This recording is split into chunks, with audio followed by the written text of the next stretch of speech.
하나뿐인 내 집을 믿고 맡긴 노후. 과연 연금일까요? 아니면 언제 터질지 모르는 시한폭탄일까요? 많은 분들이 내 집 한 채를 유일한 노후 대비책으로 생각합니다. 하지만 최근 믿었던 주택연금 때문에 오히려 손해를 봤다는 이야기가 심심치 않게 들려옵니다. 실제로 한 언론 보도에 따르면 최근 집값이 크게 오르자 주택연금을 해지하는 사람이 무려 34%나 급증했다고 합니다. 잠시 후 5억 원짜리 아파트 한 채 믿었다가 1억 5천만 원의 빚을 떠안을 뻔한 한 70대 어르신의 기막힌 사연을 들려드릴 겁니다. 그가 놓쳤던 단 한 가지는 과연 무엇이었을까요? 오늘 그 불편한 진실을 정면으로 마주하고 우리의 소중한 노후를 지킬 현명한 방법을 찾아보겠습니다.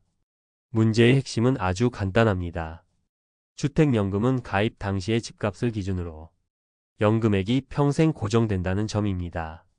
지난 몇 년간 물가는 무섭게 올랐고 아파트 값은 하늘 높은 줄 모르고 치솟았습니다. 그런데 나만 내 연금액만 10년 전 그 자리에 멈춰 있다면 누구라도 깊은 고민에 빠질 수밖에 없습니다. 차라리 지금 집을 팔아서 목돈을 쥐는 게 낫지 않을까 하는 유혹이 생기는 것은 어쩌면 너무나 당연한 심리입니다. 여기 비슷한 고민을 했던 한 분의 이야기가 있습니다. 2016년 김영식 어르신은 당시 시세 5억 원이던 아파트를 담보로 주택연금에 가입했습니다. 매달 180만 원씩 꼬박꼬박 통장에 찍히는 연금은 70대 노부부에게 가뭄의 단비와도 같았습니다. 빠듯하긴 해도 자식들에게 손 벌리지 않고 두 분의 힘으로 살아갈 수 있다는 안도감이 무엇보다 큰 위안이었습니다. 하지만 5년의 시간이 흐른 뒤 그 안도감은 참담한 배신감으로 바뀌었습니다. 어르신의 아파트 값이 12억 원을 훌쩍 넘어선 것입니다. 만약 지금 시세로 주택연금에 다시 가입한다면 매달 받을 수 있는 돈은 약 250만 원. 기존에 받던 180만 원과는 무려 70만 원이나 차이가 났습니다. 어르신의 머릿속은 복잡해졌습니다. 가만히 앉아서 매달 70만 원씩 손해를 보고 있는 거나 마찬가지 아닌가. 억울한 마음에 잠을 설치던 어르신은 결국 해지를 결심하고 상담 창구를 찾았습니다. 그리고 더 큰 충격에 빠지고 말았습니다. 상담원의 설명은 이랬습니다. 5년간 받은 연금 총액은 약 1억 800만 원이지만 해지를 하려면 그동안의 대출 이자와 최초 가입 시 냈던 초기 보증료를 더해 약 1억 5천만 원 이상을 한 번에 상환해야 한다는 것이었습니다. 특히 주택 가격의 1.5%에 달하는 초기 보증료는 가입 후 3년이 지나면 한 푼도 돌려받을 수 없는 돈이었습니다. 하지만 정말 치명적인 위험은 따로 있었습니다. 바로 3년간의 소득 절벽입니다. 주택연금은 한번 해지하면 3년 동안은 동일한 주택으로 재가입이 금지됩니다. 만약 어르신이 무리해서 빚을 내 연금을 상환하고 해지한다 해도 그 순간부터 3년 동안은 유일했던 소득원이 완전히 끊기는 겁니다. 3년 뒤에 집값이 지금처럼 유지된다는 보장도 없는데 말입니다. 여러분이라면 이 상황에서 어떤 선택을 하셨을 것 같나요? 자, 여기까지 들으시면 주택연금은 절대 가입하면 안 되겠구나 생각하실 수 있습니다. 하지만 이 이야기에는 우리가 반드시 알아야 할 또 다른 이면이 존재합니다. 왜 이런 문제가 발생하는 걸까요? 많은 가입자들이 왜 물가 상승률조차 반영해주지 않느냐고 불만을 토로합니다. 여기에 대해 주택금융공사는 이렇게 설명합니다. 애초에 월 지급금을 산정할 때 앞으로 수십 년간의 주택가격 상승률과 물가 상승률 같은 요소를 미리 예측해서 연금액에 선반영했다는 것입니다. 여기에 또 물가 상승률을 적용하면 이중으로 계산되는 문제가 생긴다는 논리입니다. 하지만 2025년 7월 31일 감사원의 감사 결과는 이러한 주장을 무색하게 만듭니다.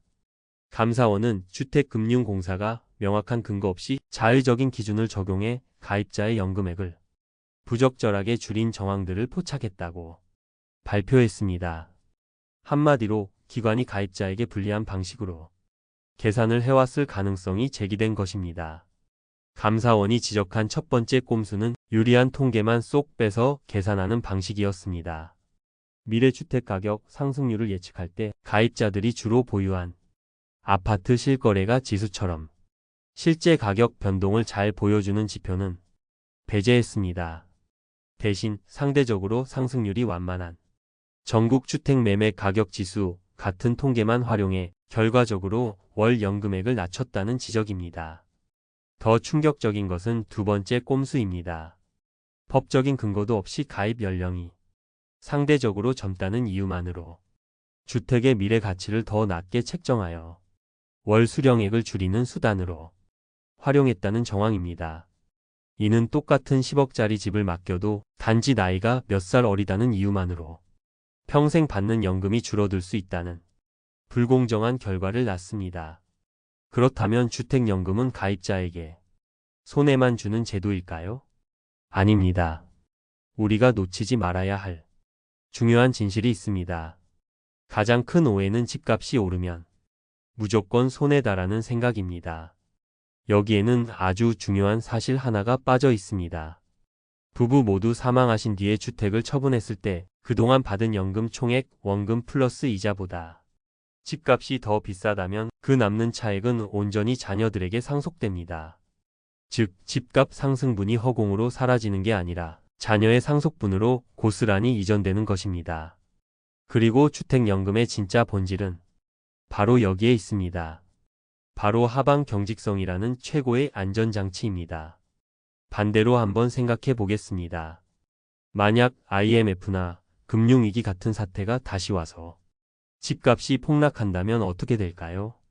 내가 평생 받은 연금 총액이 집값보다 훨씬 많아지는 상황이 발생할 수 있습니다. 그때 그 부족분은 누가 책임질까요? 바로 국가가 책임집니다. 자녀에게 단 1원도 청구하지 않습니다.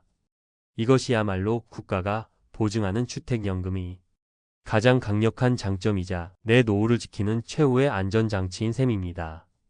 결론적으로 주택연금은 누군가에게는 최고의 노후 대비책이 될 수 있고 또 다른 누군가에게는 후회스러운 선택이 될 수 있습니다.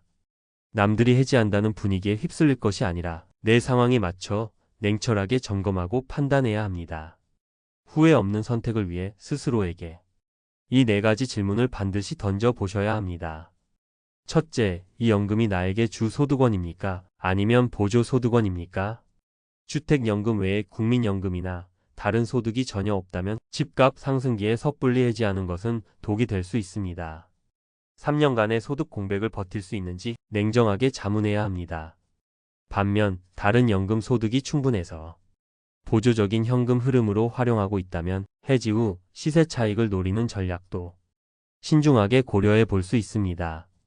둘째, 해지 시 실제 상환액과 예상 매도 차익을 정확히 비교했습니까?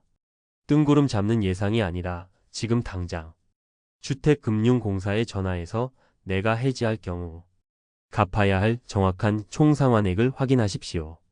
그리고 집을 팔았을 때 양도소득세와 각종 중개 비용을 모두 뺀 실제 내 손에 쥐는 돈과 비교해서 어느 쪽이 정말 나에게 이익인지 계산기를 직접 두드려 봐야 합니다.